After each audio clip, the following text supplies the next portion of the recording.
Hey guys, तो मैंने अभी थोड़ी देर पहले जियो सिनेमा की वेब सीरीज हनीमून फोटोग्राफर देख के खत्म करी। और सच बताऊं यार, ये सीरीज मुझे बिलो एवरेज लगी। मतलब सच में यार मज़ा नहीं आया सीरीज को देखने के बाद। और ऐसा मैं क्यों बोल रहा हूँ इस पर तो मैं आगे वीडियो में बात करूंगा।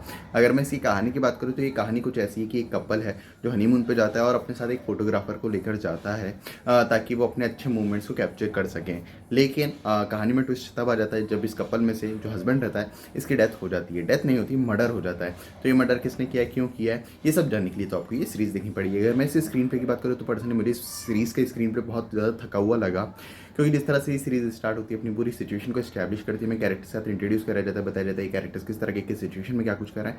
वो सारी चीज़ें इतनी इंटरेस्टिंग नहीं थी कि हमारे स्टार्टिंग से इस सीरीज़ में कोई खास कनेक्शन बन पाया और हम जानना चाहें कि बाकी क्या होने वाला है और कैसे होने वाला है, जो कि एक बुरी बात है। फिर जिस तरह से इस सीरीज़ आगे बढ़ती है, अपनी पूरी सिचुएशन को एक्सप्लोर करती है, पर्सनली वो सारी चीज़ें देखने में भी मुझे तो पर्सनली कुछ खास मज़ा नहीं आया, क्योंकि इन सारी चीज़ों को इतनी ज़्यादा अच्छे से लिखा और डेवलप नहीं किया गया था कि हम किसी भी पॉइंट पर इस सीरीज़ के साथ पूरी तरह से इन्वेस्ट हो पाएँ और जो कुछ भी चल रहा है उसे एंजॉय कर पाएँ, जो कि काफ़ी ज़्यादा बुरी बात है। जहाँ तक बात है कैरेक्टर डेवलपमेंट और कैरेक्टर्स के विषय डायनामिक्स की, किसी भी कैरेक्टर में इतनी जान नहीं थी कि हम किसी भी कैरेक्टर के साथ पूरी तरह से कनेक्ट हो पाएँ। जो कैरेक्टर्स के विषय डायनामिक्स थे वो भी पर्सनली मुझे कुछ खास पसंद नहीं आया।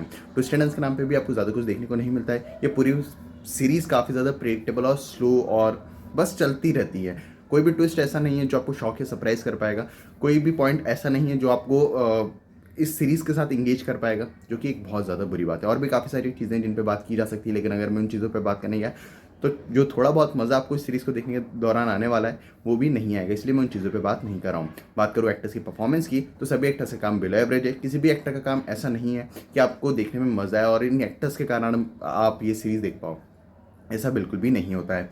जहाँ तक बात है डायरेक्शन और एडिटिंग की, डायरेक्शन भी बिलो एवरेज है। डायरेक्टर ने किस तरह की सीरीज़ बनाई है वो तो वही जानते हैं, क्योंकि इस सीरीज़ पे, इस कहानी पे काफ़ी अच्छी सीरीज़ बन सकती थी, लेकिन डायरेक्टर ऐसा करने में पूरी तरह से फेल हुए। जो एडिटिंग है वो ठीक ठाक है, क्योंकि एडिटर ने ये सीरीज़ को काफ़ी अच्छे पेस पे रखा है। बात करूँ प्रोडक्शन क्वालिटी की तो वो काफ़ी ज़्यादा अच्छी है। तो ओवरऑल मुझे तो ये सीरीज़ कुछ खास पसंद नहीं आई है। मेरे हिसाब से ये कंप्लीटली एक टाइम वेस्ट सीरीज़ है, क्योंकि इस तरह इतना टाइम देने के बाद अगर आप इस तरह बिलो एवरेज शो देखते हो तो मेरे हिसाब से तो वो टाइम वेस्ट ही, क्योंकि इससे बेहतर कंटेंट ऑलरेडी OTT प्लेटफॉर्म से अवेलेबल है।